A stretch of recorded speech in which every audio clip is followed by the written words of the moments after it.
उत्तर प्रदेश की राजनीति का ताप एक बार फिर बढ़ने वाला है। बिहार में बसपा की एक सीट मिलने के बाद सुप्रीमो मायावती का ध्यान अब पंचायत चुनाव और 2027 की यूपी विधानसभा चुनाव को लेकर है।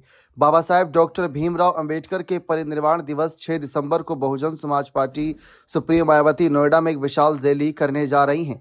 बता दें कि लखनऊ में पिछले दिनों आयोजित हुई महारैली में भारी भीड़ पहुंचने से उत्साहित मायावती अपने गृह जनपद गौतम बुद्ध नगर में 14 साल बाद शक्ति प्रदर्शन करेंगी।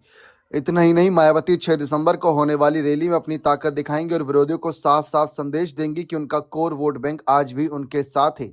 इस बीच चर्चा इस बात की हो रही है कि मायावती की इस रैली में इस बार क्या कुछ और नए चेहरों की एंट्री देखने को मिलेगी या फिर कुछ वही पुराने चेहरे देखने को मिलेंगे जो लखनऊ वाली रैली में थे। वैसे तो नोएडा रैली को शक्ति प्रदर्शन 2.0 मान रही है बसपा। जैसा कि आप जानते ही हैं, शुरुआत से ही एक कयास लगता आया है कि मायावती की पार्टी में अगर पुराने नेताओं की वापसी होती है तो मायावती काफी मजबूत हो जाएंगी, जिनमें स्वामी प्रसाद मौर्य से लेकर नसीमुद्दीन सिद्दीकी जैसे कुछ बड़े नामों की चर्चा हमेशा से रही है। लेकिन मायावती ने ना तो उनको खुलकर लेकर कुछ बयान दिया और साथ ही साथ स्वामी प्रसाद मौर्य ने भी, जब लखनऊ वाली रैली से पहले इनके शामिल होने की चर्चा थी, तब भी उन्होंने साफ कह दिया था कि बहुजन समाज पार्टी में अब वापसी का कोई सवाल नहीं उठता है।